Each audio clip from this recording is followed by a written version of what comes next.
প্রিয় বন্ধুরা, আজকের পর্বে আলোচনা করব তোমাদের উচ্চ মাধ্যমিক বাংলা বিষয়ের মডেল প্রশ্নপত্র নিয়ে আলোচনা করব, যেখানে তোমাদের প্রত্যেকটা প্রশ্নের উত্তরগুলি আমি আলোচনা করে দিচ্ছি।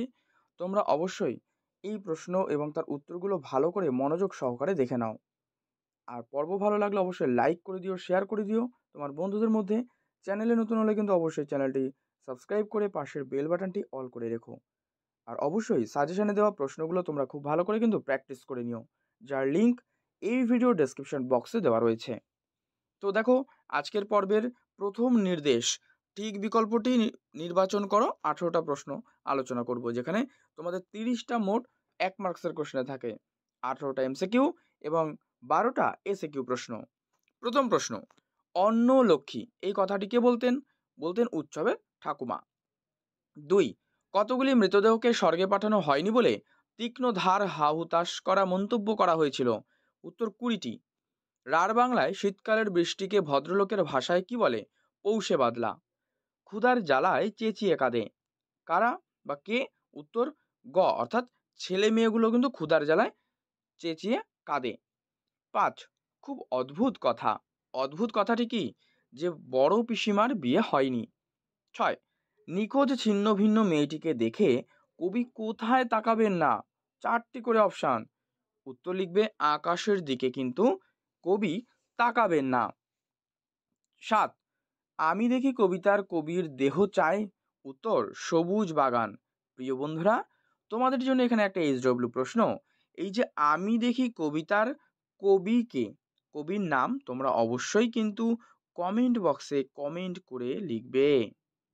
ওকে, নেক্সট 8 নম্বর, সকল দেনা শোধ করে দিতে হবে। কিভাবে? মৃত্যুর মধ্য দিয়েই কিন্তু সকল দেনা শোধ করে দিতে হবে। 9, মাঝে মাঝে শুনি, অর্থাৎ মাঝে মাঝে কি শোনা যায়? মাঝে মাঝে কিন্তু কয়লা খনির গভীর বিশাল শব্দ শোনা যায়। 10, তোমার প্রেমে আমাকে আবৃত করে দাও। কে কাকে কথা বলেছিলেন? এখানে কিন্তু সুজাউদ্দিন পিয়ার বানুকে একথা বলেছিল। ঠিক আছে, নেক্সট, অমরের বুকের মাপ কত? উত্তর 33 ইঞ্চি। কারণ আহ, তার কিন্তু তাহলে অমর কিন্তু একজন পুলিশ হয়েছিল, তাই না, সেই নাটকে। তো অমরের বুকের মাপ 33 ইঞ্চি। 12, আর একদিন তাকে দেখে মনে হয়েছিল। কি মনে হয়েছিল? যে ভোরের আলোর চেয়েও কিন্তু সুন্দর। 13, আরে সবসময় কি এস্থেটিক দিক দেখলেই হয়? কার উক্তি এটি? এইটি কিন্তু শম্ভুর কিন্তু এটি উক্তি, যে সব সময় কি স্থেটিক দিক দেখলেই চলে এটি। নেক্সট প্রশ্ন দেখো, 14 নম্বর প্রশ্ন। প্রশ্ন রয়েছে, অমরের বাড়ির জানালা অর্থাৎ কোন মুখী? উত্তর, দক্ষিণ, পূর্ব না পশ্চিম? তোমরা করে দেবে দক্ষিণমুখী অমরের বাড়ির জানালা। এর অথবা একটা প্রশ্ন, মাইরি এই না হলে অ্যাক্টিং বলেছেন? উত্তর, দর্শকরা। গলদের নিপাত করেছিল কিন্তু সিজার। আর গল্পটা মনে পড়লেই কি পেত? হাসি পেত। পথের পাঁচালী ছবির সঙ্গীত পরিচালক কে ছিলেন? উত্তর, রবি শঙ্কর। ধ্বনির উচ্চারণ স্তর নিম্ন, মধ্য, সম্মুখ। বাংলায় ক্রিকেট খেলা প্রচলন করেন কে? উত্তর লিখবে সারদা রঞ্জন রায় চৌধুরী। তিনি কিন্তু বাংলায় ক্রিকেট খেলা প্রচলন করেন। দ্য রেস অফ থট এই কথাটির প্রবক্তা স্যামুয়েল ওয়েসলি। দেখো, নেক্সট কোয়েশ্চেন, আন্তর্জাতিক ক্ষেত্রে কোন শিল্পে অবদানের জন্য উপেন্দ্র কিশোর রায় চৌধুরী পরিচিতি লাভ করেছিলেন? উত্তর, মুদ্রণ শিল্পের জন্য। এইগুলো তোমাদের এমসিকিউ প্রশ্নগুলো কমপ্লিট হলো। এরপরে তোমাদের 12টা এসএকিউ প্রশ্ন থাকে, যেগুলো অন্তত পক্ষে অর্থাৎ অনধিক 20টি শব্দের মধ্যে যার উত্তর লিখতে হয়। তার প্রশ্নগুলো একবার দেখো। যে প্রশ্নের উত্তর নেই অবশ্যই কিন্তু তোমরা কমেন্ট বক্সে জানাবে। তোমাদের সমস্ত সেই প্রশ্নের উত্তরগুলি যথাযথভাবে কিন্তু তোমাদেরকে কমেন্টেই দিয়ে দেওয়া হবে। তো দেখো, প্রথম প্রশ্ন, সঞ্জননী ব্যাকরণ কাকে বলে? অর্ধভাষণে যেন আর্তনাদ করে উঠল মৃত্যুঞ্জয়। মানে এই যে মৃত্যুঞ্জয়ের আর্তনাদের কারণ কি, এটা কিন্তু জানতে চাইছে এখান থেকে। এসব কথা শুনে উৎসাহ বুকে বল পায়, মানে কোন কথা? ক্লিপিংস কি? কে আবার গড়ে তুললো এতবার? কোন প্রসঙ্গে কথা বলা হয়েছে? এর অথবা এই প্রশ্ন, আমি কৌতূহলী হয়ে উঠি মানে কখন? প্রত্যয় কাকে বলে, কত প্রকার? গভীর বিশাল শব্দ মানে কিসের শব্দের কথা বলা হচ্ছে? একটু আগেই তোমরা কিন্তু এমসিকিউ প্রশ্নতে রিপিট পেলে, যেখানে এসিকিউতেও কিন্তু দেওয়া রয়েছে। তাই অবশ্যই প্রশ্নের উত্তর তোমরা কমেন্টে জানাও। একটি তারা এখনো আকাশে রয়েছে, তারাটাকে কবি কিসের সাথে তুলনা করেছেন? এই পড়ে বুকে ভরসা এলো। কি পড়ে ভরসা এলো এবং ভরসাটাই বা কি ছিল? এ তো জীবনের সত্য কালীনাথ, মানে সত্যটা কি? সবুজের অনটন ঘটে, কি কারণে অনটন ঘটে? আরও রয়েছে চিনিলাম আপনারে, কিভাবে নিজেকে চিনলেন? কবি কিন্তু নিজেকে এখানে আঘাতে আঘাতায় আঘাতে আঘাতে বেদনায় বেদনায় চিনলেন, তাই না? এত টানলে কি কার কাণ্ডজ্ঞান থাকে, মানে কিসের কথা বলা হয়েছে? অথবা কি অমর এবার হাসি পাচ্ছে, কোন ঘটনা প্রসঙ্গে এই জিজ্ঞাসা? তো এই যে প্রশ্নগুলো রয়েছে এসএকিউ প্রশ্ন, এখানে এই 12টা থাকে, তোমাদের 30টা মোট কোয়েশ্চেন থাকে, তো 30টাই কিন্তু তোমাদের করতে হয়। এরপরে তোমাদের বড় প্রশ্নগুলো রয়েছে, দেখো 5 মার্কসের। তো প্রিয় বন্ধুরা দেখো, এই যে প্রশ্নগুলো রয়েছে এগুলো তোমাদের যে গল্প রয়েছে সেই গল্প অংশ থেকে নেওয়া রয়েছে, ঠিক আছে?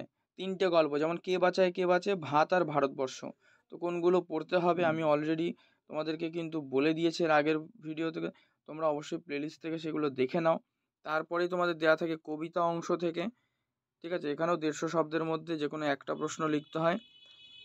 এখানে 2টো প্রশ্ন দেওয়া রয়েছে 4 দাগে।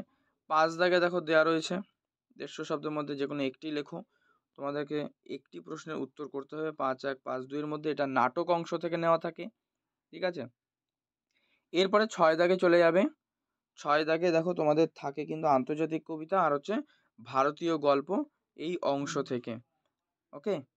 আর 7 দাগ যেটা রয়েছে, 7 দাগে থাকে তোমাদের কিন্তু আমার বাংলা অংশ থেকে সুভাষ মুখোপাধ্যায়ের লেখা প্রবন্ধের, ঠিক আছে? এই যে কিন্তু হাতি বেগার আর চললো না, হাতি বেগার কি তার ব্যাখ্যা করো, ঠিক আছে? না চলার কারণ। আরেকটা রয়েছে কি, ছোট কলকে চোখ রাঙিয়ে সাধুচরণ সেদিকে তাকায় আর হাসে, মানে সাধুচরণকে তার পরিচয় দেয়, এটা। আর 8 দাগে যে প্রশ্নগুলো থাকে এখানে কিন্তু তোমাদের ভাষা অংশ থেকে 2টো প্রশ্ন দেওয়া থাকে, একটা মাত্র তোমাদেরকে করতে হয়। আর 9 দাগে থাকে শিল্প সাহিত্যের ইতিহাস, এই অংশ থেকে 4টে প্রশ্ন, 2টো করতে হয়, ঠিক আছে? 10 নম্বর, মানে 5 মার্কসের সব প্রশ্নগুলো আর কি। তো একটাতে দিয়েছে কি আচার্য প্রফুল্লচন্দ্র রায়, পট মৃণাল সেন মানে চলচ্চিত্র ধারায়, আর দিয়েছে তোমাদের দেখো বাংলা গানের ইতিহাসে দ্বিজেন্দ্রলাল রায়। তো এখান থেকেও তোমরা কোন প্রশ্নগুলো পড়লে হুবহু একেবারে পরীক্ষায় কমন পেতে পারো তার আমি একটি নমুনা ভিডিও দিয়ে দিয়েছি আগেও। তোমরা চাইলে আমি আবারও আলাদা করে লাস্ট মিনিটে তোমাদের বলে দিতে পারি, তোমরা তার জন্য অবশ্যই কমেন্টে বলবে, আমি তোমাদেরকে আলাদা করে একটি দেখিয়ে দেবো। এরপরে তোমাদের 10 দাগে যে পার্টটা থাকে সেটা হচ্ছে রচনার অংশ, প্রবন্ধ রচনা অংশ, ঠিক আছে? তো এই রচনার মধ্যে তোমাদের কিন্তু দেখো 10 মার্কস থাকে, ওকে? তো 4 টাইপসের রচনা দেওয়া থাকে, আমি আলোচনা করে দিয়েছি আগেও, তাও এখন বলে দিচ্ছি সংক্ষেপে। একটা থাকে প্রবন্ধ রচনা, যেটা মানস মানচিত্র অবলম্বনে থাকে। তো তোমরা তো এখানে স্ক্রিনে দেখতেই পাচ্ছ মানস মানচিত্র, যেমন বিজ্ঞাপন ও আধুনিক জীবন, এটা মানস মানচিত্র অবলম্বনে দেওয়া রয়েছে একটা। আরেকটা দেওয়া থাকে কি পূর্ণাঙ্গ প্রবন্ধ রচনা, যেটা হচ্ছে বৈচিত্র্যের মধ্যে ঐক্য, ঠিক আছে? বৈচিত্র্যের মধ্যেই ঐক্য রয়েছে, আলোচনা করছি না এটার। আর আরেকটা পার্ট থাকে যেটা হচ্ছে যুক্তিতর্ক, ঠিক আছে?